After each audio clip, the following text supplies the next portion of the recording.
Estamos iniciando mais uma transmissão online do programa Hora da Notícia, que é transmitido na Rádio Assunção Cearense a partir de Fortaleza, ao lado dos colegas jornalistas e amigos André Capiberibe e Renato Abreu. A Hora da Notícia. Apresentação dos jornalistas André Capiberibe e Luciano Kleber. Renato Abreu. 6:02, voltamos, já com o Luciano Kleber, dentro de instantes, convidado ilustre para falar a fundo, com muita propriedade, a respeito de um assunto que a todos nos interessa, a reforma da Previdência.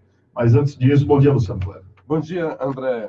Alô, bom dia, André Capiberibe, bom dia, Renato Abreu, bom dia, Camilo Paramoti, bom dia, Tibério, daqui a pouco a gente conversa melhor. Bom dia, nossa vasta legião de ouvintes da Rádio Assunção, das web rádios que nos retransmitem. Um bom dia especial para aqueles que ajudam a partilhar nossa voz nas redes sociais, como Liberado Barroso, Fabiano Alves, Henrique Costa, Alexandre Viana, Robson Menezes, Silvina Monteiro, o Marcos Aurélio, o Márcio Borges, Jesus Alves, Auriclésio Macedo, Olavo Souza, Alexandre Viana, Grijalva Parente Costa, que vem a ser o presidente da Câmara lá de Ubajara. Muito obrigado pela audiência Ubajara, de vocês. rapaz, terra presidente boa. da Câmara lá, e não perde um dos nossos programas. Bom dia para quem já entrou aqui na rede, como o Henrique Costa, o Antônio Lacerda lá de Natal, o Alexandre Viana, a Catarina Soares. Bom dia a todos vocês. E eu queria iniciar Deixa eu mandar um bom dia aqui para o Flávio Menezes, para o Robson Menezes. Robson, inclusive, nós estivemos lá no Flórida, o André estava lá. No Cidadão sábado, de bem. E o Flávio, que é irmão dele, que também nos escuta e concorda com a minha avaliação sobre o caso lá do dois depravados. Faltou foi polícia ali para meter a sol. Luciano, deixa eu dar um pouco mais de tempo para você. Eu quero ouvir um amigo a respeito de muita coisa. Queremos ouvir. Bolsonaro, o presidente Bolsonaro deu outra tuitada. Na verdade, respondeu a Xuxa. A Xuxa publicou em seu perfil o seguinte: quem tem mérito tem um governo que publica Gold Shower nas redes sociais, com criança podendo acessar esse tipo de conteúdo. Pergunta ela. A Xuxa que erotizava os meninos. E o Bolsonaro, o mesmo mérito que você quando teve relações sexuais com um menor de idade em 82. Amor Estranho. É um filme, ela não teve relações sexuais, é uma cena. Um filmaço. O filme, ela não tem relações sexuais. Conheci o diretor. O filme é lindo. É o Cury, né? O Cury, teve o Miranda Liana. Agora, a Xuxa que entrou numas e tentou tirar o filme até da rede. É porque depois, ela não pensava, ela estava iniciando a carreira dela, né? Não tinha ido trabalho com essa mas não tem essa. Mas esse negócio de querer tirar... Não, eu tô querendo em termos de imagem. Porque depois, como ela foi para as crianças, não pegava bem aquela cena. A Xuxa é a rainha erótica dos baixinhos. E a Xuxa não pode falar muito, não, porque o programa da Xuxa erotizou muito a meninada. Muito. Mas bora lá, Luciano. Bom dia, doutor Paulo Roberto, a Valônia Campos, Michel Mendonça, bom dia, que bom vê-lo de volta aqui, amigo. Doutor Márcio Manuel dos Santos também, grande abraço para vocês. Bom, eu queria começar assim. Primeiro, eu discordo do André que tenha sido falta de decoro o que o Bolsonaro fez. Eu posso até considerar que foi desnecessário. Em outro aspecto, eu acho de uma certa sacada do Bolsonaro. Eu acho que hoje, a quarta-feira de cinzas, as manchetes todas aqui, o carnaval no Brasil teria sido um carnaval de críticas a Bolsonaro. Então, nesse aspecto, ele foi muito bom, sabe usar isso daí, mudou o tom. Hoje até o mundo está falando do Brasil por causa dessa postagem de Bolsonaro. Mas eu queria depois aprofundar mais, se acharem que deve ser. O que eu quero falar é de um artigo hoje do Plínio, também sobre o assunto. O mundo é um moinho. E ele vem dizer... o que ele tem deixa eu ver se está aqui no próprio jornal. Ele vem criticar o Bolsonaro, e para criticar o Bolsonaro, eu fiz no recorte, mas vamos ver se eu leio aqui na íntegra, por causa de duas coisas. Primeiro, foi um artigo do Hélio Gaspari, publicado no domingo. Eu não sei se vocês viram. Nesse artigo, o Hélio Gaspari, como sempre, ele traz uma manchete, a manchete dele e o principal, depois uma submanchete, aqui está no jornal O Globo, por exemplo, né? Aí depois ele vem para uns tópicos. Aí a submanchete do Hélio Gaspari é assim: Bolsonaro passou pela primeira pesquisa. Olha só, essa matéria do Hélio Gaspari é publicada originalmente no jornal O Globo e vários outros jornais republicam. O Povo, aqui no Ceará, republica. A Folha de São Paulo republica. No Jornal O Povo, quando eu fui olhar, achei super estranho, porque o segundo título da matéria é assim: fora daí é pizza. Na verdade, esse fora daí é pizza é a última frase do artigo principal do Gaspari. Então, a submanchete desse artigo se chama Bolsonaro passou pela primeira pesquisa. Pois bem, o Jornal O Povo escondeu essa submanchete, colocou como manchete, uma coisa doida. Você pode imaginar que foi um erro, né? Mas de Jornal O Povo a gente não desconfia muito desses erros. Porque como era coisa para beneficiar Bolsonaro, eles esconderam. Bolsonaro passou pela primeira pesquisa. O que é que o Hélio Gaspari está dizendo? Que o Bolsonaro foi eleito por 55% da população brasileira. E nesta primeira pesquisa que avalia tanto o governo quanto a personalidade do presidente, o presidente Bolsonaro, ele, a figura dele, tem 57% de aprovação. Isto é, 2 pontos percentuais acima das eleições. Olha só o que é que a pesquisa diz. Pois bem, o Plínio tem um desplante no programa, no artigo dele. Ele vai dizer assim: o presidente da República, Jair Bolsonaro, patati, mas como diz Cartola, o mundo é um moinho. Aí diz: o castelo de cartas começou a desmoronar mais cedo do que se esperava. Segundo pesquisa CNT-MDA, Bolsonaro tem a pior marca de início de gestão, avaliada como ótima ou boa por 38% dos brasileiros. Isso se chama desonestidade intelectual. Isso é canalice intelectual. Ele faz 2 coisas aqui.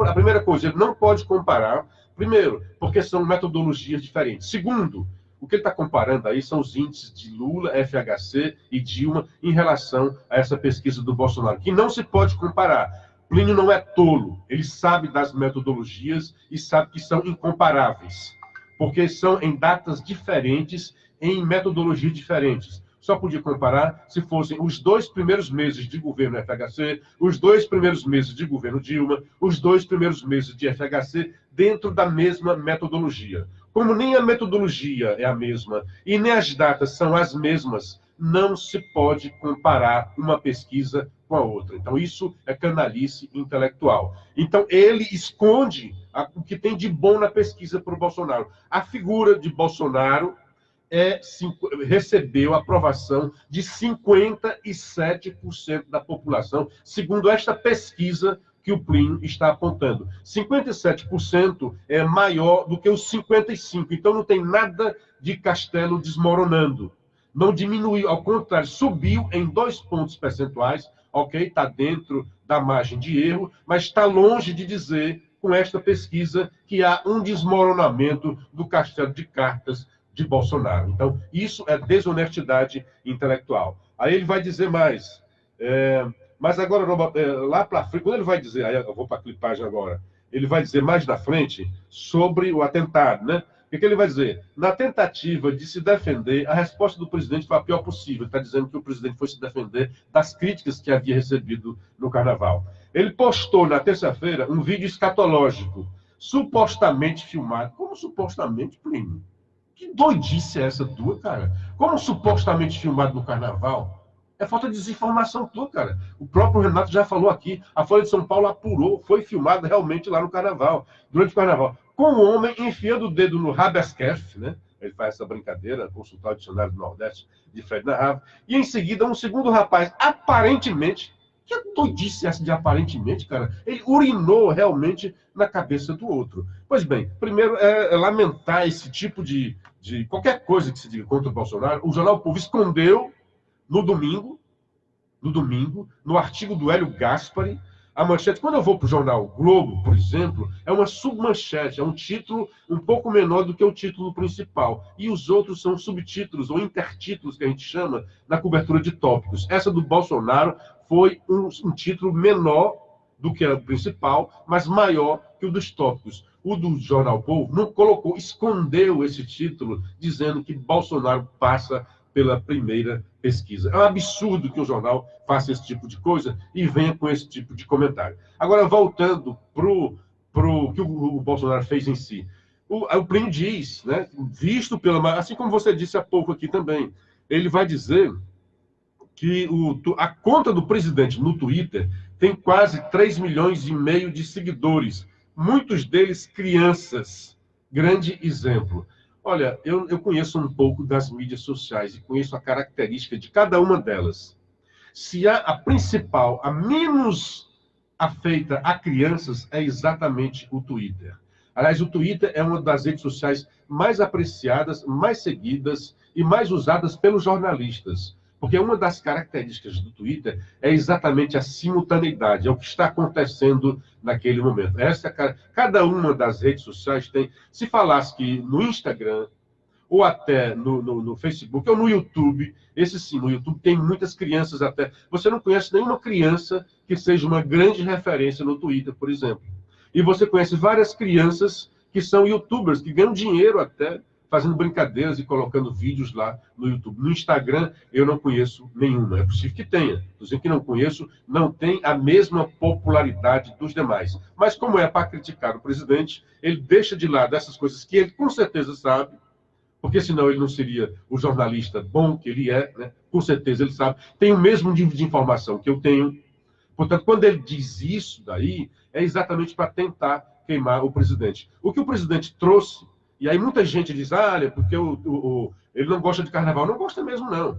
E como muitos os evangélicos e muitos católicos também não gostam de carnaval, acham que é uma festa do diabo. Aí vai lá outra coisa. O Crivella, lá no Rio de Janeiro, é um prefeito e tem que estar tirando dinheiro. Já foi, acho que uns 50% menos de recursos lá para o carnaval do Rio de Janeiro, que é diferente. O que o Bolsonaro diz assim, muitos dos carnavais, de blocos de carnavais, têm se transformado nisso. Não é a primeira vez que eu vejo, em todo o carnaval eu recebo em WhatsApp, um bocado de coisa, cenas escatológicas desse mesmo teor que o Bolsonaro. E não é só...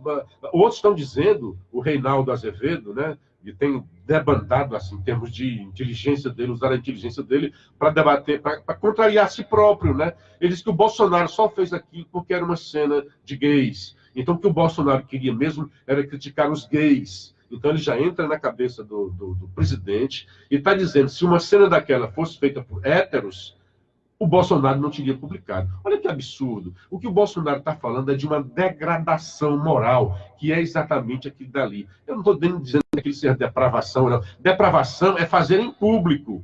Aqui está muito claro, o cara subiu, o casalzinho, casal não, né? As duas pessoas, dois homossexuais, subiram numa parada de ônibus lá em São Paulo, durante a passagem do bloco Blocu, que eu concordo, realmente o cara não tem nada a ver, porque primeiro não era dentro das cordas, o cara saiu do meio da rua e foi para a margem da rua, subiu a calçada, subiu a parada de ônibus para se mostrar. Obviamente, eu acho que a polícia não estava por perto, porque com certeza teria prendido, né? A polícia não pode estar em todos os locais. Aproveitaram ali um momento, pronto, é aqui, para se amostrar e sair, ganhou visibilidade. O Bolsonaro deu visibilidade aos caras, deu demais. Agora, nesse aspecto, o Bolsonaro chamou a atenção também para o que é que o carnaval está se transformando. É degradação mesmo, é deterioração moral. E toda vida que os grandes impérios, falando um pouco de história, os grandes impérios tiveram vida, né? Início, meio e fim da sua plenitude. Toda vida que eles começaram a cair foi quando começaram a se degradar moralmente. Pode estudar isso daí. Quando começou a haver degradação moral, o império ruiu. O Império ruiu, o Império Romano, os grandes impérios, quando começou a história de degradação moral da sociedade, eles começaram a ruir, começaram a ficar decadentes. Então, o presidente, é bom ele chamar atenção para isso. Ele deveria ter colocado, eu, se fosse presidente, não teria feito isso, teria preocupado, não. Mas o Bolsonaro é o Bolsonaro. O Bolsonaro sempre fez uma coisa, o Plínio está dizendo isso aí, olha, é muito ruim você ficar se surpreendendo com isso que o Bolsonaro fez. Realmente, o Bolsonaro sempre fez isso. Agora, é óbvio que ele agora, como presidente da República, deveria ser um pouco mais recatado. Aí muita gente fica dizendo, ele deveria estar defendendo a Previdência. Uma coisa não quer dizer da outra. Ele está num momento de carnaval, ele viu essas coisas, foi muito criticado, ele foi ativo nas redes sociais durante esse carnaval. Agora, porque quando criticam muito o Bolsonaro, e na hora que ele vai se defender, não pode, ele tem que se defender da forma que eu quero que ele se defenda. Essa foi a forma que ele achou de se defender e de ir para o contra-ataque e dizer, olha, muita gente dessa que me critica é desse estirpe aí, é dessa degradação moral que está arruinando o Brasil. O carnaval todo é assim? É não. O Bolsonaro disse que o carnaval é assim? Disse não. Mas muitos dos críticos que eu vi, E vi gente que eu gosto na rede social dizendo que o que o Bolsonaro queria era falar mal do carnaval. Aí já veio o Reinaldo Azevedo dizendo que o que o Bolsonaro queria era falar mal dos gays. O que eu acho que vocês querem é falar mal do Bolsonaro. Beleza. Luciano, 6h16. Renato teve que sair, passou aqui uma mensagem, trazer o nosso doutor Tibério ao programa para falar a respeito da reforma da Previdência. Apresenta o nosso convidado, Luciano. Apresento já. Antes eu queria falar assim, eu faço uma clipagem sempre, e hoje tem no Diário do Nordeste uma frase que eu achei maravilhosa, da nossa querida Elza Soares. Ela disse: deixar o país agora é covardia. O país precisa da gente. Brasileiro nunca foi covarde. A gente enfrenta. Vamos morar no quintal dos outros? Lute pelo seu quintal. Eu acho que essa frase tem uma direção certa, né? John Williams, que fugiu, se acovardou, dizendo que não podia ficar mais no Brasil. Deixa eu ver o que é que mais eu tinha colocado aqui. O jornal O Povo está dizendo que sobre o carnaval, dizendo que a resposta do Bolsonaro foi equivocada, mas não desce aos detalhes. Vejo a CNBB, e tem a ver agora com o assunto que nós vamos entrar daqui a pouco com o doutor Tibério, nosso querido amigo, médico, e um cara que gosta de números, gosta de economia, e tem dentro de si essa indignação, essa vontade de falar das coisas que ele vê, e daqui a pouco a gente vai ouvi-lo. Então, a CNBB lançou a sua campanha da fraternidade, que é uma coisa maravilhosa, mas cada vez mais está sendo política a igreja, e está fazendo críticas ao Bolsonaro, criticando a reforma da Previdência. Ao mesmo tempo, ela diz que tem que olhar para os pobres, né? Ela fala do SUS, fala que o governo quer minérios nas reservas indígenas. Eu sou favorável a todas essas coisas aí, e eu acho assim, daqui a pouco converso com o meu amigo Tibério, eu acho que essa reforma da Previdência do Bolsonaro nunca teve uma que realmente atacasse os privilégios e buscasse que a maior transferência de renda de pobres para ricos é a Previdência Social. E jamais a Igreja Católica tocou neste assunto. Jamais a Igreja Católica tocou nesse assunto dos privilégios que é a Previdência Social, que é uma injustiça social enorme, quando os pobres é que pagam os privilégios e as ricas aposentadorias dos ricos, das castas do serviço público. Jamais eu vi a igreja se levantando contra isso daí. Aí, após polêmica, de novo, no Jornal O Povo traz uma matéria, após polêmica, Bolsonaro disse que a intenção não era criticar o carnaval. E está correto. Aí a a coordenada, Fala Real e Júnior, postagem justifica impeachment de Bolsonaro. Jornal O Povo, por favor, né? Tem várias outras. A Folha também trouxe isso, mas a Folha também trouxe de vários outros especialistas dizendo que não tem nada a ver, que não justifica em nada, longe de buscar, de ser coisa para impeachment, né? Aí vem o Jornal O Povo de novo. Janeiro teve quase uma morte por dia em intervenção policial, como fosse uma crítica contra a polícia. Você vê a matéria, geralmente em confronto, aí faz de novo aquela história de milagres, o que está acontecendo. O País Malandro, foi outro título que achei interessante, do Fernando Schiller, na Folha de São Paulo, né? Pouca coisa traduz melhor o Brasil malandro do que a novela pelo imposto sindical, que foi uma coisa que o Bolsonaro fez agora recentemente. Na verdade, o Temer já tinha acabado com aquela contribuição compulsória de você doar um dia do seu trabalho, uma vez por ano, para as centrais sindicais, para os sindicatos. O Temer já tinha acabado, mas, como diz o Schuller, né, em 2017, o Congresso extinguiu o imposto, decisão chancelada pelo Supremo Tribunal Federal. Seu ponto foi claro: pagar o sindicato é uma escolha individual do trabalhador. No Brasil malandro, porém, as coisas não são bem assim. Apenas em 2018, 11.700 acordos coletivos recriaram contribuições sindicais compulsórias.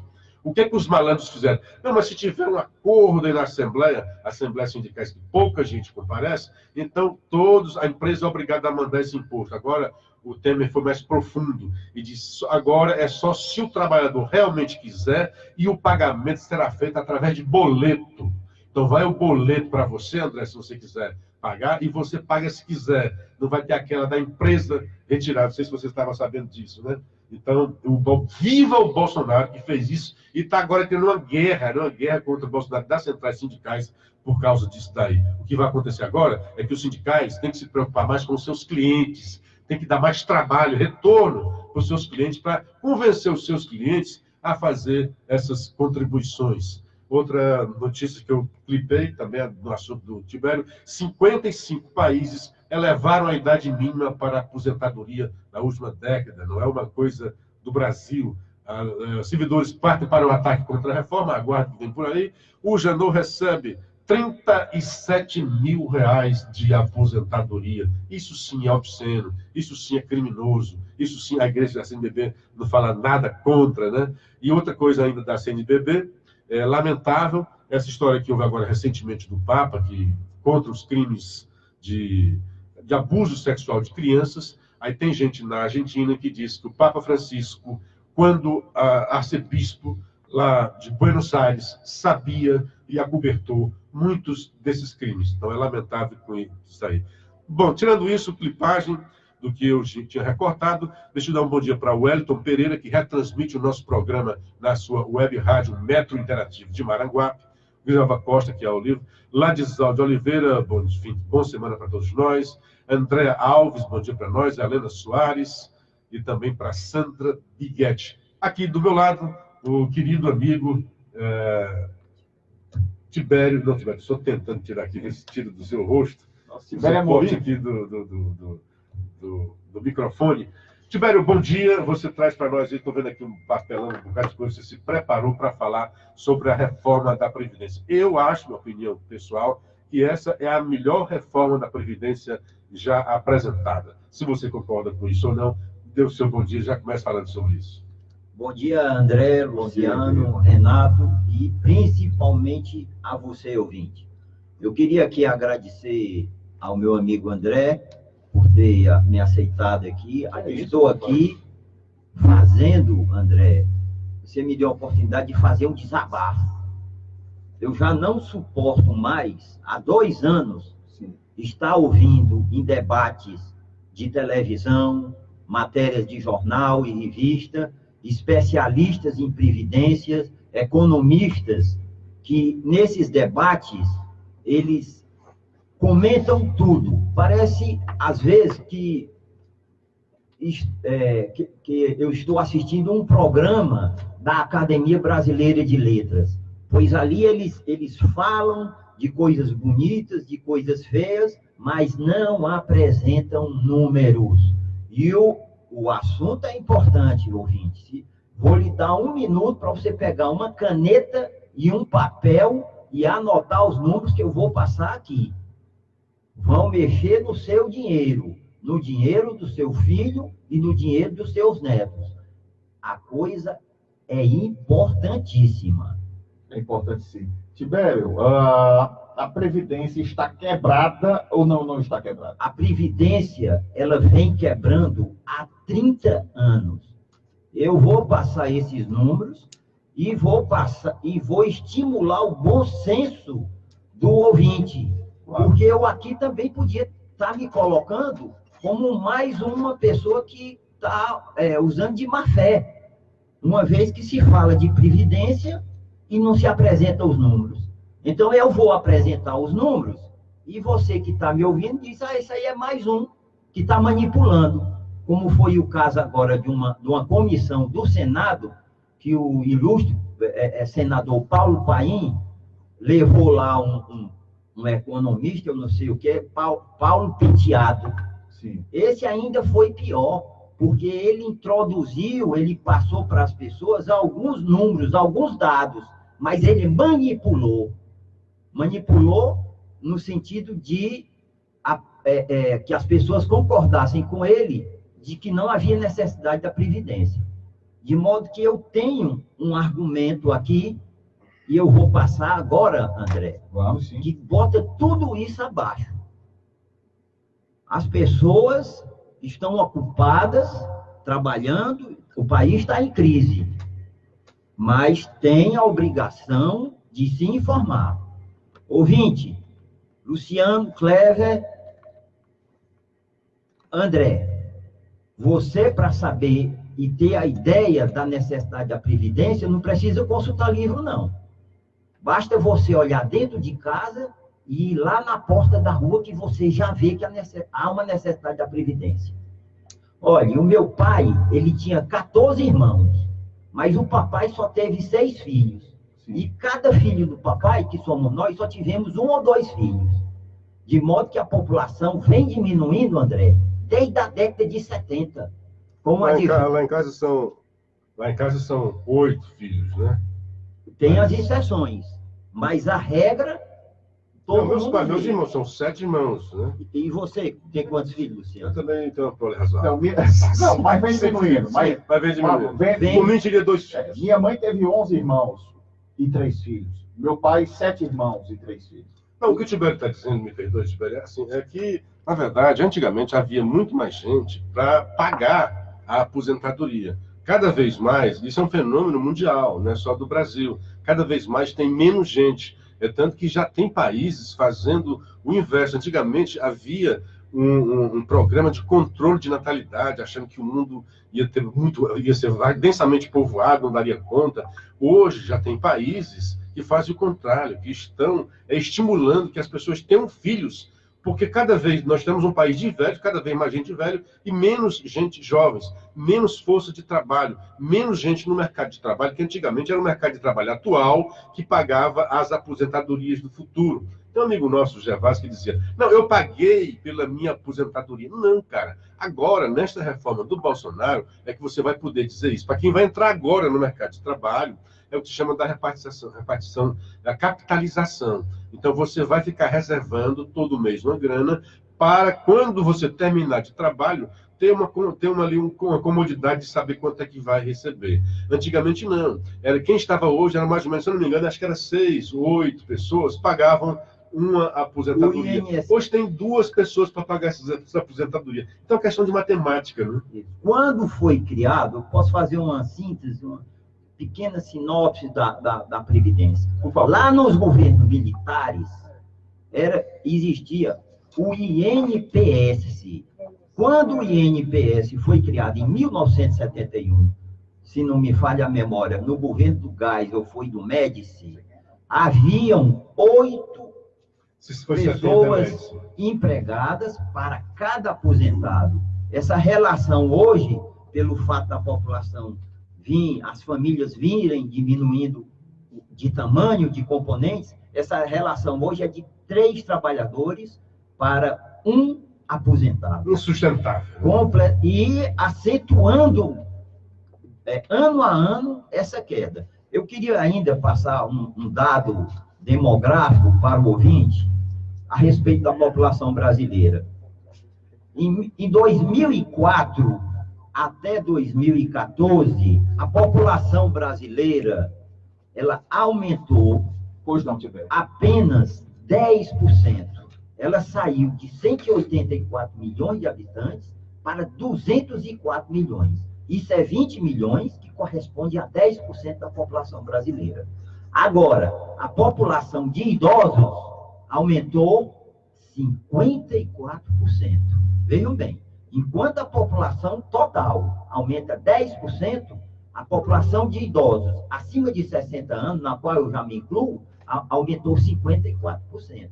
De 2014 para 2024, novamente a população brasileira agora só vai crescer 6%.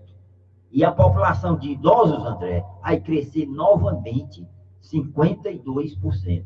Há um amigo meu, médico, obstetra, em tom jocoso, ele diz o seguinte, que hoje vai fazer um ultrassom de uma mulher grávida e ele não vê uma criança lá dentro, ele já vê um velho.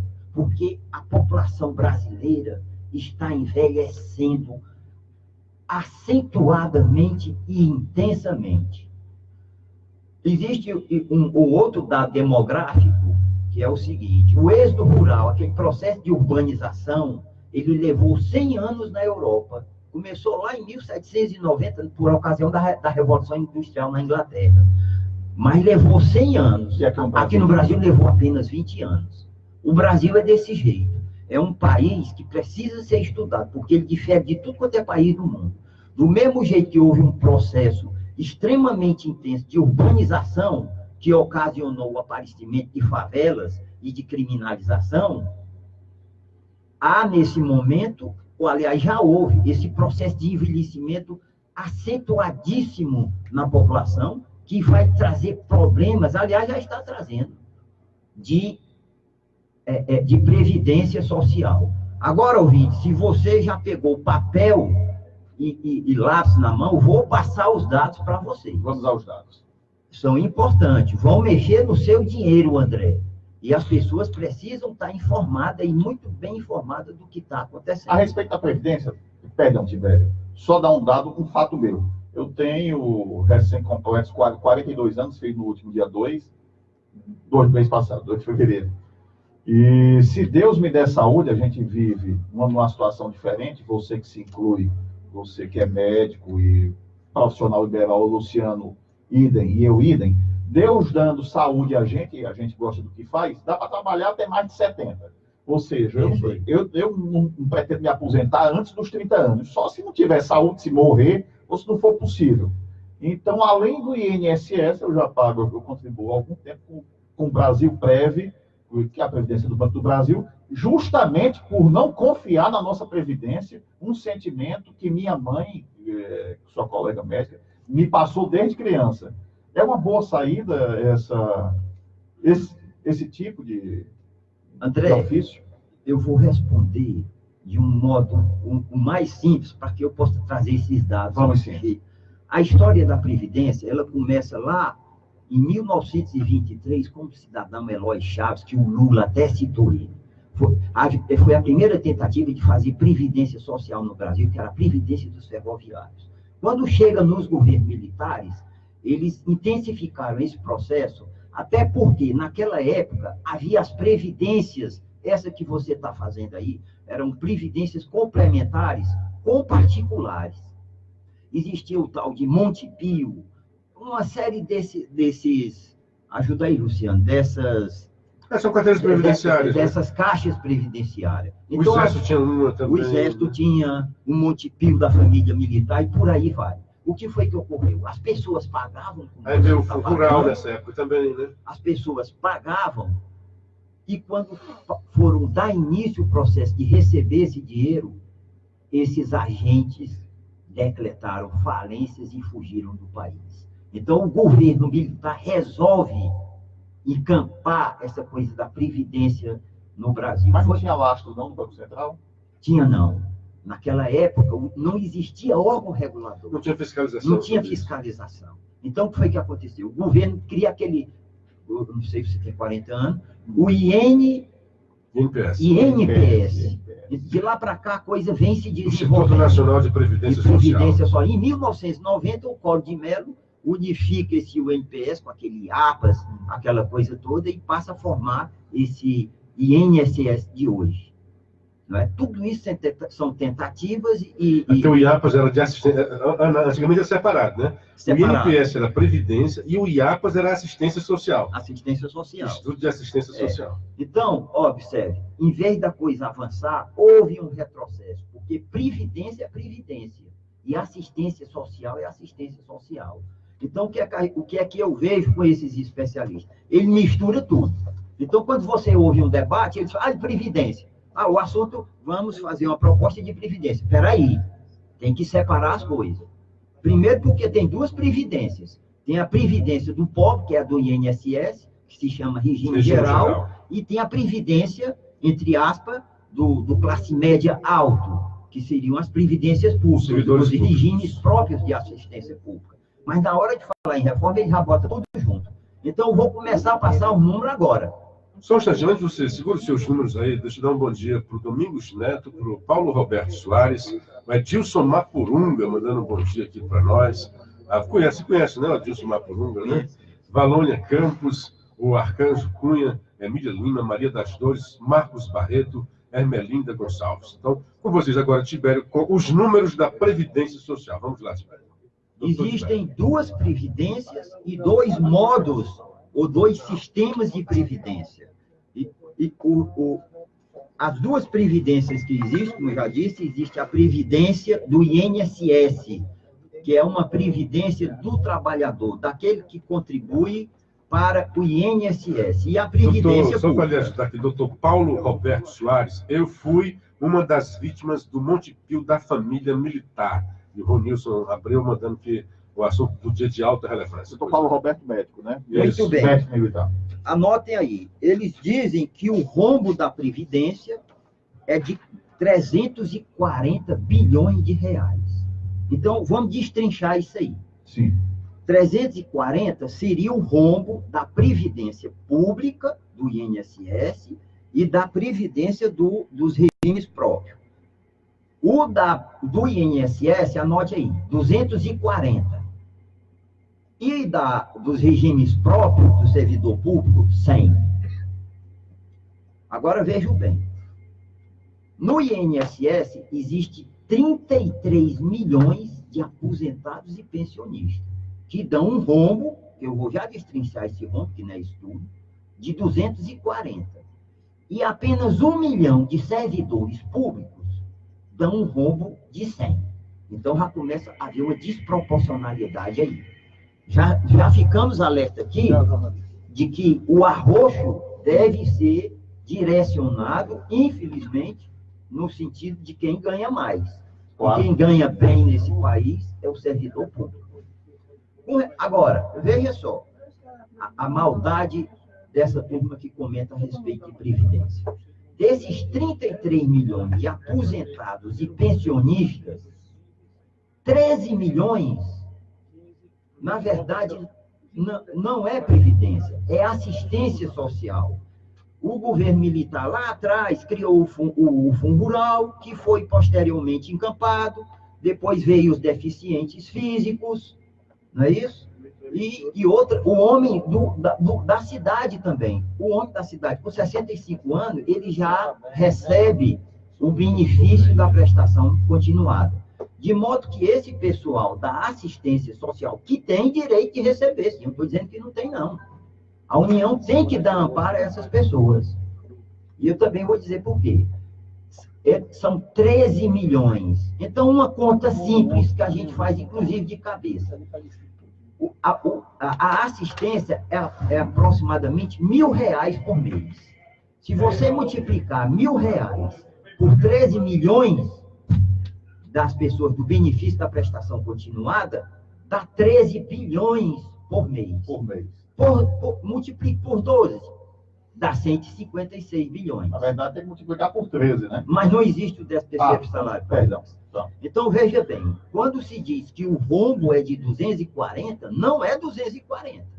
Você tem que subtrair 156 bilhões, que é dirigido ao LOAS, ao benefício da prestação continuada. Então, você faz aí essa subtraçãozinha, 240 menos 86, dá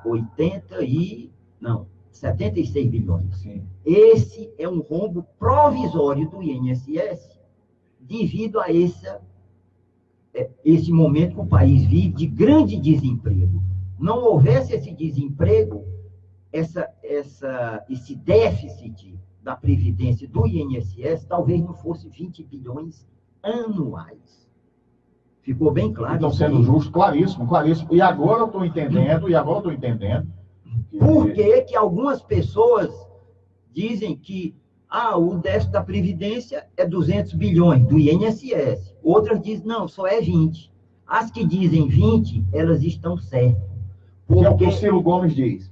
Só que o Ciro, quando fala, não foi tão didático como você está sendo agora, explicando e esmiuçando a fundo isso aí. O benefício da prestação continuada, infelizmente, foi um erro lá atrás dos governos militares. Quando pegou essas pessoas, passou a dar o benefício a ela, mas às custas do trabalhador que paga o INSS. Ele pegou a conta e botou para o pessoal do INSS pagar. Não pode ser assistência social. Isso deve ter outras verbas para fazer isso aí. Eu não posso pegar o dinheiro do INSS do trabalhador e começar a gastar a ele, ao Léo. Não posso fazer isso, mesmo que seja uma coisa necessária. Está entendendo? Mas não pode fazer. Dinheiro da Previdência Social, do INSS, é do trabalhador. Aquele dinheiro, as pessoas de Previdência Pública. Esse da BCP é o mesmo dinheiro que tem que vir do Bolsa Família. É o Bolsa Família também. O Bolsa Família está incluído aí, André, o Luciano. É o Bolsa Família, é o Fundo Rural, o antigo Fundo Rural do trabalhador do campo, da cidade, e por aí vai. Agora, veja bem. Sim. Eu falei aqui que existia 1 milhão, porque na verdade é 1.006.000. Eu vou fechar a conta em 1 milhão.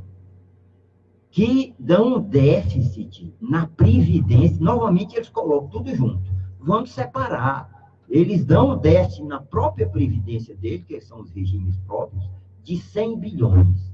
Agora, veja bem, a contribuição desse pessoal, André, é 15 bilhões por ano. Mas o que sai para pagar eles é 115 bilhões. Então, nós temos 1 milhão. Eu vou falar a verdade, eu tenho que dizer, eu não suporto isso.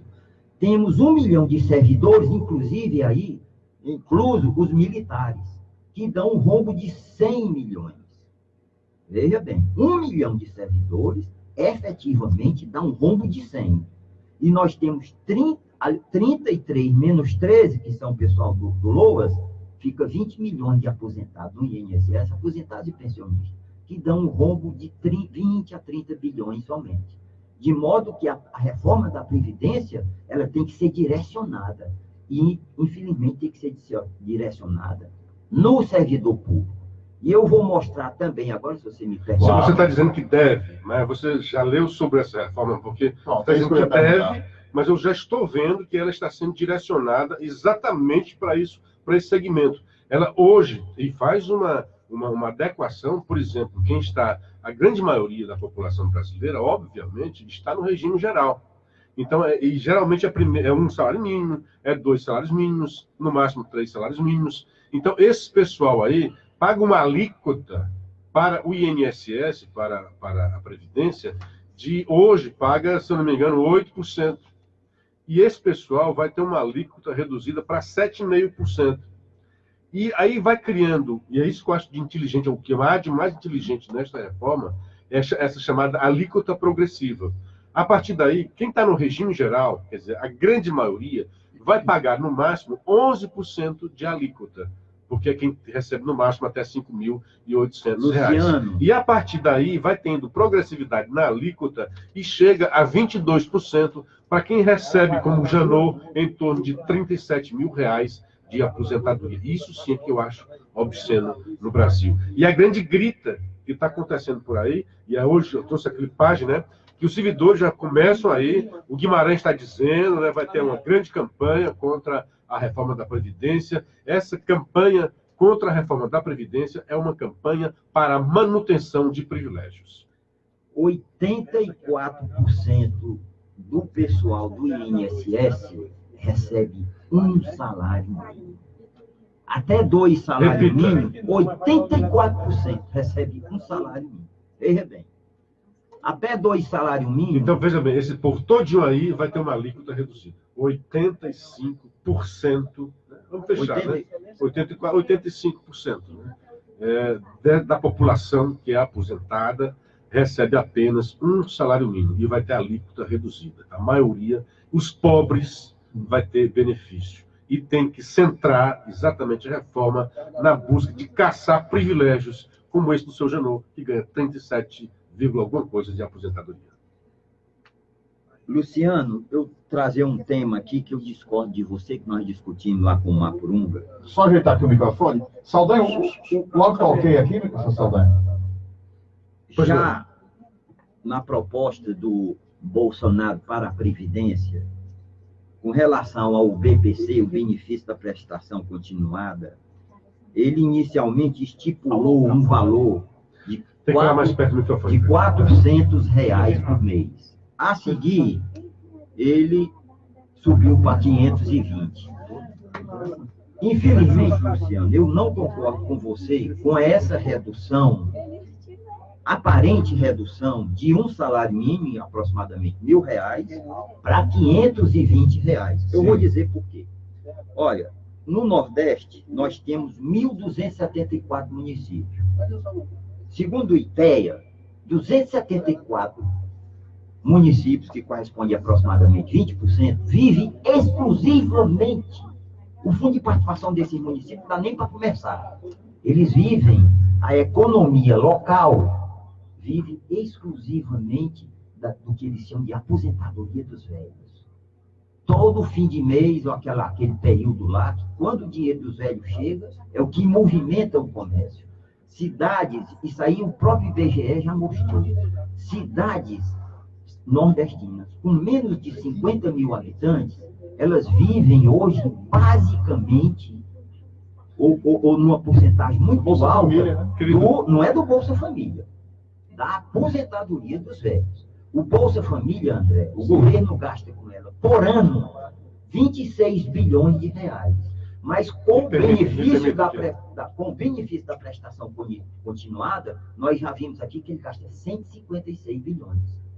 Então, a distribuição de renda, efetivamente, o pobre, nunca foi o PT que fez. Vamos fazer as contas. São 26 bilhões no Bolsa Família. Mas da aposentadoria, do benefício da prestação continuada, são 156 bilhões. O que é maior? É 156 bilhões ou é 26?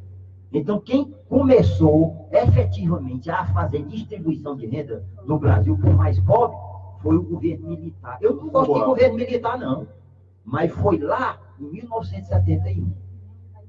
Bom, eu não concordo e vou citar, Luciano. Antes eu quero assim, bom dia para o André Lima e também para o Inocêncio Orlando. Acredito que a Previdência deve ser um sistema misto, assistência social mais capitalização. O SUS também está quebrado e também tem que partir para um sistema misto. Veja só, dentro do seu argumento, você concorda comigo e com o Bolsonaro. Você diz que essa renda nos municípios pobres vem da aposentadoria, certo? Dos velhos, dos idosos. Essa reforma não mexe em nada do que já está aí. Então, quem recebe hoje o seu salário mínimo, os idosos, não vão receber menos a partir do Bolsonaro. O que vai acontecer é que mais cedo esses municípios vão receber mais dinheiro. Pela atual regra, o cara recebe um salário mínimo a partir de 65 anos. Pela proposta do Bolsonaro, ele vai receber menos, mas vai receber antes, 5 anos antes, aos 60 anos. E você concorda comigo, concorda comigo, que há uma grande parcela que morre entre os 60 aos 65 anos. Então, muita gente que só iria receber o dinheiro, o salário mínimo, a partir dos 65 anos, não vai receber nada porque vai morrer antes. Então, se ele, aos 60, já começa a receber os 520, que você está dizendo, é melhor para ele e é melhor para os municípios. É óbvio que depois desses 5 anos, quando ele completar os 70 anos, né? Não é isso?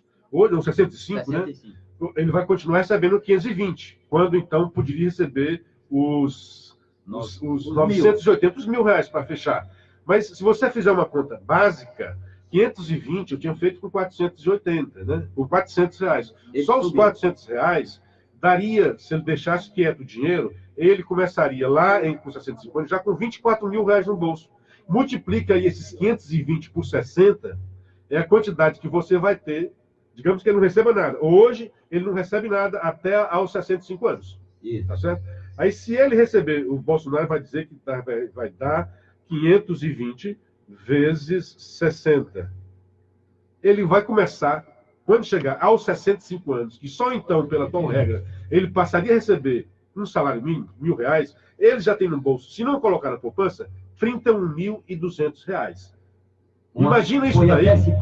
Imagina isso que foi antecipado. Imagina isso daí na economia dos municípios, que foi o argumento que você usou. Que os municípios iam passar 5 anos sem receber nada de novo. Aqui é renda nova, dinheiro novo chegando para os municípios antecipadamente. André, eu sou do interior e viajo todo fim de semana para minha cidade e cidades vizinhas. Nos últimos anos, essas pequenas cidades de 50 até 50, elas cresceram muito. Passou-se a ter consumo de moto, de geladeira, de televisão, e isso graças à aposentadoria, que as pessoas chamam de aposentadoria dos velhos. Houve um aumento desse consumo, beneficia o interior do Nordeste pobre e beneficia o sul do país, a indústria do sul do país. Então, não se pode mexer, sob hipótese alguma, na aposentadoria de um salário mínimo. Porque ela... E deixar claro, isso não vai mexer. Tá? Quem já recebe, vai continuar recebendo sem nenhum problema. Quem já está dentro do sistema, não tem nenhum, não vai mexer em nada com essa reforma. Existem pesquisas publicadas de economistas do IPE que mostram isso claramente. Cada R$1 que se injeta naquele tipo de aposentadoria dá um retorno de quase 1% do PIB. Não existe essa coisa de dizer, tá pagando, tá dando dinheiro às pessoas que não trabalham. Não existe isso, não. Isso aí vai para o consumo. Porque o pobre, ele consome aqui dentro. O classe média alta, ele vai consumir fora do país. Tudo isso contribui para essas desigualdades do país. Existe ainda um outro dado, Sim. que eu quero passar para as pessoas, para que elas reflitam e façam suas continhas. Veja bem, a Previdência, o assunto é tão grave que se passar a idade mínima de 65 anos de idade e 35 de contribuição, André, ainda não vai dar. E eu vou mostrar isso agora novamente para você. Veja bem, em 1940... Mas a ideia parece que é 40 anos de contribuição, vai passar. 35 é hoje. Porque não vai dar. Hoje tem que não ter dá. 35 anos de contribuição. A proposta é para passar para 40 anos Mas de contribuição. mesmo com a idade mínima de 35. Vamos fazer essas contas, são simples, não precisa nem máquina de calcular, não. Veja bem, em 1940, em plena Segunda Guerra Mundial, a expectativa de vida do brasileiro era 45 anos de idade. Hoje, decorridos 80 anos, essa expectativa de vida do brasileiro foi de 45 para 78 anos de idade. Nós ganhamos 33 anos de idade nesse período de 80 anos. Ou seja, a cada 2 anos e meio que está passando, eu não sei onde é que vai parar isso, não. Sim. Mas Em algumas regiões, em algumas regiões, como no Maranhão, em algumas regiões do Nordeste, a expectativa de vida é de 69 anos. Mas Tem que mesmo falar em média, né? Veja bem, em 1940, do século passado, há 80 anos, era 45 anos. Até nessas regiões mais pobres, houve um ganho de expectativa de vida. De modo que, anote aí, a expectativa de vida do brasileiro hoje é 78 anos. Agora vamos fazer umas continhas bem simples. Você paga R$1.000, o sistema de aposentadoria do Brasil, André, você paga 1 para receber 5. Então, por exemplo, Isso é 20%. É 20%. Aquela história que o trabalhador pagava 12 e o empregador pagava 10 e o trabalhador o empregador também pagava 10, ficava 20%. 10 do trabalhador, 10 do empregador. Se paga, hoje o teto é 5.000 aproximadamente, 5.800. Então você paga 1.180 para receber 5 vezes mais. Compreendeu? Compreendi. Muito bem. Então vamos para o regime do INSS. Você paga R$1.000 por mês. No ano você vai pagar quanto? 12.000. Não é R$1.000 por mês? Você paga 1.000 para receber 5. Porque você vai se aposentar recebendo 5 vezes o que você paga. Tanto no INSS como no serviço público. Continue. Bom, então você paga 1.000 para receber 12. São quantos anos que você vai passar pagando? 35. Você paga 1.000 para receber 5. Você paga 1.000 para receber 5. Mas no ano, você paga 12. São 12 meses. 12.000. Em 35 anos, você vai pagar quanto? 35 Então, vezes assim, 12. no ano, você paga 12.000 para receber 60.000. Vai receber 60.000. Para frente. Quando se aposentar. Então, no ano, você paga 12.000. 1.000 por mês, no ano dá 12. Em 35 anos, dá 420.000. E, em dinheiro de hoje, 420.000. esse é o patrimônio, é a poupança que você vai fazer. Agora, veja bem. Você se aposenta com 65 anos. Tá bem? Construiu um patrimônio de 420.000. Agora, você vai, quando se aposentar, você vai receber 5. Se você vai receber 5.000 por mês, em um ano você vai receber quanto? 60. Não é isso? 5 vezes 12, 60. Em 7 anos, 7 vezes 60, 420. Ou seja, Cobre 7 anos. aquilo que você passou 35 anos construindo, você vai consumir Em em 7 anos. 7 anos. Ora, você se aposentou com 65 anos. Com mais 7, 72. 72. Mas a sua expectativa de vida é quanto? 78. 78. Vai faltar dinheiro para pagar durante 6 anos. 6 anos aí na... Então, mesmo que essa reforma tenha a idade mínima de 65 anos, André, Sim. tá certo? com essa contribuição que está aí, ela não vai dar, porque a expectativa de vida subiu assustador. E não foi no Brasil, não, foi no mundo todo, meu amigo. Subiu. Nós estamos envelhecendo mais e com saúde. Tem horas que eu não sei se isso é bom ou se é ruim. Para a Previdência é péssimo. Porque quanto mais tempo você vive, mais vocês vão... Aquela regra que do peso maior nos últimos 5 anos de contribuição, continua? Não é média agora. Média. Proposta é média. Ele pega todos os seus salários que você recebeu, divide pelo tempo que você contribuiu e vê a média. Não será... porque muita gente pegava, ele não fazia nada, né? Aí o cara, no final da vida, entrava no emprego, aí pagava uma contribuição total, né? Chegava pertinho, um limite, aumentava para 10. Né? Aí, exatamente, aumentava para 10, e às vezes até, não, eu vou pagar a contribuição como se fosse de 10.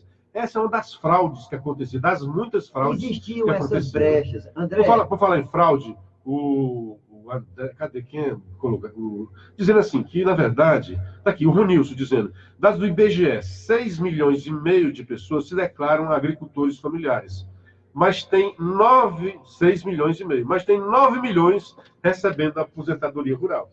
Então tem uma parte aí que não é... mas, na verdade, são rural pessoas... está recebendo. Lembra do êxodo rural que eu falei? Essas pessoas eram do campo e vieram para a cidade. Então, tem muita gente que mora hoje na cidade que é aposentado como se fosse o homem do campo.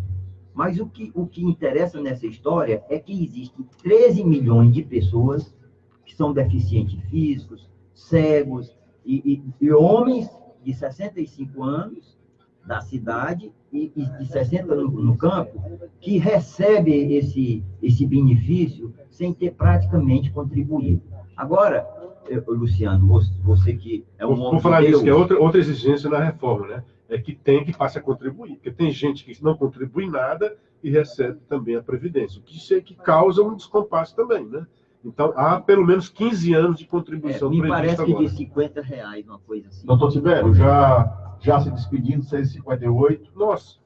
Passou rápido, mas, se possível, convidar o Tibério até para voltar aqui amanhã, Luciano. Vamos voltar amanhã. O programa de hoje foi pouco tempo e eu queria esmiuçarmos, aliás, assim, a nova reforma. O que é que está no papel da nova reforma? O que é que vai mudar? Faça o seguinte... E vai ser mudado muita coisa. Porque a gente fez um raio-x da atual situação no Brasil. Você provou por A mais B que a reforma é necessária. Agora, o que é que está aí na nova reforma que o presidente Bolsonaro... Prepare-se sobre as características da nova reforma. E uma proposta aqui. A gente amanhã abrir para os ouvintes. Claro, né? Aí façam perguntas, que aqui uma pergunta aqui para você responder. Fechado. Então, venha amanhã nos cascos, né? Com esse cima na ponta da língua. Amigos, bom dia, um grande abraço, obrigado pela audiência. Até amanhã, com a graça de Deus. Em meu nome, Luciano Kleber, e André Cabernet, que todos tenham bom dia.